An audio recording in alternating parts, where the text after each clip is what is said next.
Hey guys, these are your 4.1 notes, and I want to start out by having you think about which scenario is better. This is going to relate to what we're talking about today. So you have two choices. Once you graduate college, somebody offers you a job that's $30,000 with a 6% per year increase. The second job somebody offers you is $40,000 with a $1,200 per year raise. I want you to take a second and think about which you would choose. Maybe calculate the first couple of years of what your income would look like and make a choice. There's not a right or wrong answer, really. It kind of just depends on a couple of different things. Okay, so take a second and do that. Pause the video. And when you're ready to play it, go ahead.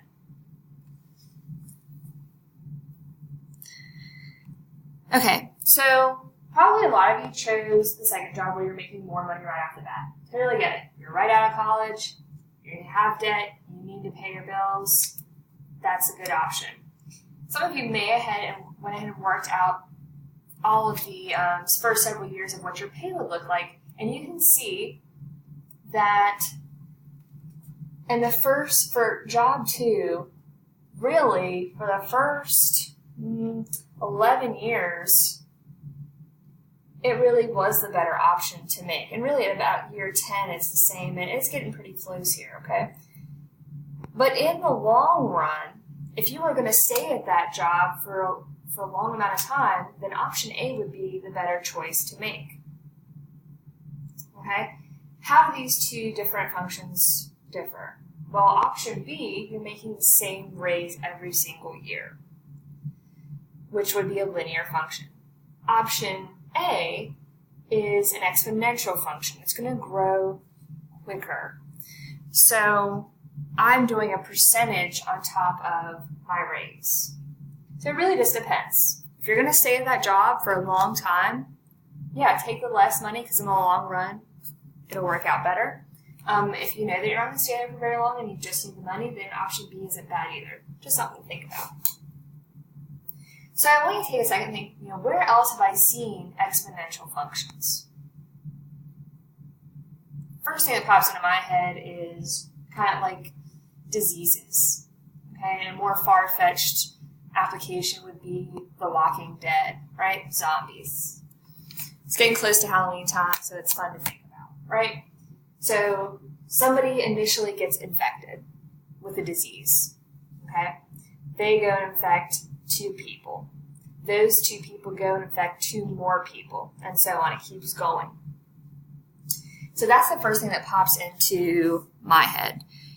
Now, there are other places where you see exponential functions, and that could be with money, investments, borrowing money. Boy, do I have some stories for you about that.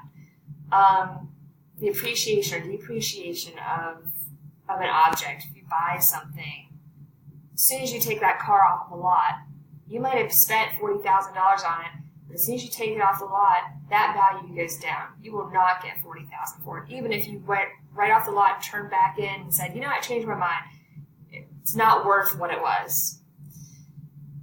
Radioactive decay. So if you're in chemistry, you might be talking about elements and how some of them have, they have different half-lives. So if that element gets into the ground or an element gets into the air, how long it's going to take for that element to kind of eventually go away.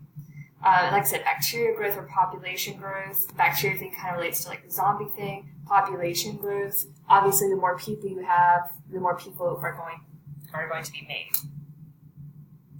So an exponential function is in this form, a times b to the x. B has to be greater than 1 for growth. For decay, it has to be a fraction, less than 1 but greater than 0.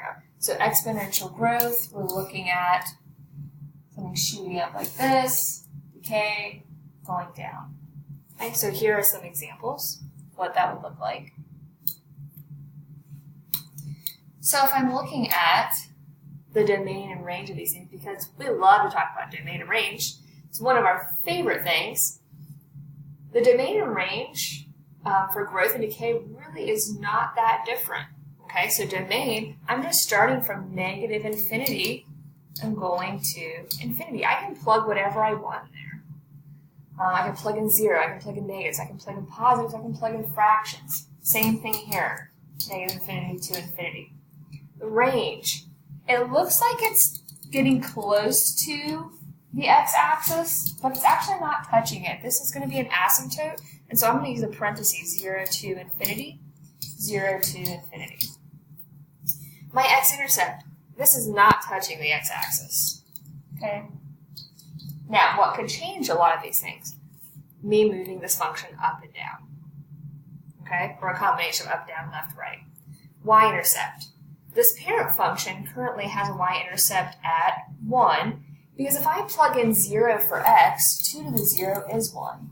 And 1/2 to the 0 is still 1. And you can see where it's touching the y-axis. So that's all the same information. Horizontal asymptote, talked about that earlier, y equals 0. And there isn't a vertical asymptote.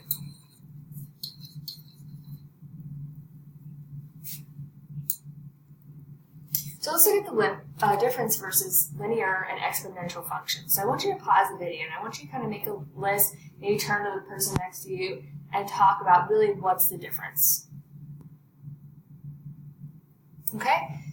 Once you're ready, go ahead and play it. And so let's talk about linear functions. All right, we know what linear functions look like. Right? It's a straight line. It's going to be in the form of y equals mx plus b. We now know what exponential functions look like. They're going to grow or decay quickly. Not something like y equals a times b to the x. You know visually with the graph how that looks different. They both have a domain of all real numbers, so that's something that's the same. The exponential function has a horizontal asymptote where a linear function doesn't. This is going to grow at a constant rate. Right, in that case where I was making $40,000 a year and I was getting a raise of $1,200 every year. That was my constant rate. Exponential function, this is going to grow quicker or decay quicker.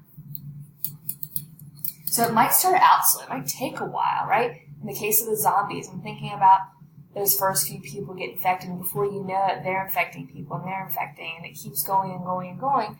So it's going to grow quickly. And you think about like an animal, like a mouse or a rabbit that produces a litter. If a mouse has babies, it's going to have a lot. And then those babies are going to have babies, and it grows quickly. So just think about kind of the difference between linear and exponential. So let's talk about some application. This is one of the reasons I really like this section is because it does have so much application. And math really doesn't make a lot of sense until you can see why I would need it. So if you have a savings account, take a look and see what kind of interest it has. There's simple interest and there's compound interest. Okay, so I would write these formulas down. I is obviously the interest that's accrued. P is your principal. That's what you start with. That's either the money that I'm borrowing or investing. R is your rate, so that's like your percentage. And T is your time. Okay, well, we just talked about how in the long run, exponential is better than linear if I'm looking at making money. So if I'm borrowing money, I really don't want compound interest. Okay, or I want the lowest rate possible. So if you're borrowing, exponential is bad and linear is good. If you are investing, then you do want exponential because it's going to grow quickly. And if I have a savings account, again, I want exponential. That's going to be better than the simple interest. Medication, that's another place where you're going to see application with exponential functions. You put a medicine into your system, and it's not going to just go out all of a sudden. It's going to slowly decrease. So this particular medication that is just an example, it's going to go every hour, it's going to decrease by 15%. If you're looking at a percentage of something decreasing, then that's going to be exponential. If you're looking at a set amount decreasing or increasing, that's going to be linear. Okay, so I want to talk about compound interest a little bit more, and I have a video for you to watch on that. This is a scene from Futurama. If you're not familiar with the show,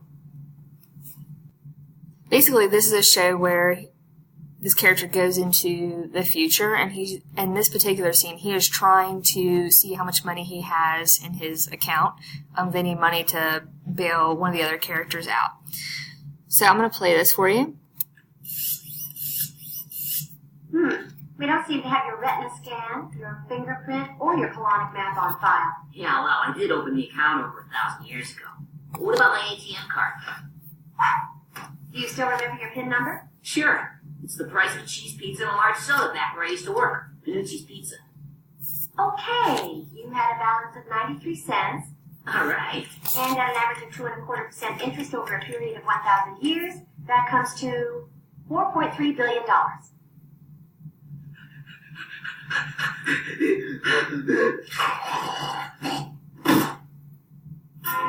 Surprise! So you can see that he was pretty excited to find out that his 93 cents turned into a lot of money. And that was because of compound interest over 1,000 years. Now, none of us are going to live for 1,000 years. But if you are looking at investing or borrowing money, you do want to do some simple calculations to find out how much you're going to have over a certain period of time. So it's important to look at those interest rates and how often that interest is being compounded. So I'm going to tell you a little story. Forever ago, really not all that long ago, I took out a loan that was a consolidation loan. So that's a nice thing to have when you have, maybe school debt and then some credit card debt and all these other debts, and you just want to put them all together and make a payment. And so I looked at this company, and I was super excited because I was able to take out this amount of money and just pay off all of my stuff and just make the one payment. And that actually really was helpful. But in the fine print, it said that it was compounded daily. Okay? Not the best thing because you're getting interest on your loan every single day. Okay? It's going to take a little bit longer to pay that off. So you do want to look at how often something is being compounded. So make sure you have this formula now. And in this particular problem I have, if you're investing $1,000, the 1,000 will go right here in front. The interest rate is 12%. 12%, you want to convert to decimal form, which would be 0.12, so you can see where I have 12%. And then the amount that I'll have in 3 years, so I'm going to put the time up here, 3 years. The only thing that you should see changing in each of these is how often it's compounded. Okay, that's your N. That's the number of times that something is compounded. So annually is obviously 1 time per year, semi-annually, twice, quarterly, 4, monthly, 12, and daily 365. And that was me, the loan that I was telling you about. Not a smart choice. Okay, always read the fine print. Something may sound really good, and then you read the fine print, and you can see the difference here. If I would have found a loan that was maybe only compounded annually. Now, over a period of 3 years, that's a small amount of money. It's still saving me something, but I was taking out way more than $1,000. What I'd like to do is go ahead and try this problem on your own. All right, here's the solution. So I'm going to use this formula that we have for compound interest. My principal is what I'm investing or borrowing. So it's $4,000 that I'm borrowing. The 1 is always there. The rate is the percent. So I'm going to move my decimal over 2 places. So 0.0575. Over N, the number of times per year that it's compounded, and it's compounded quarterly. That's 4 times per year.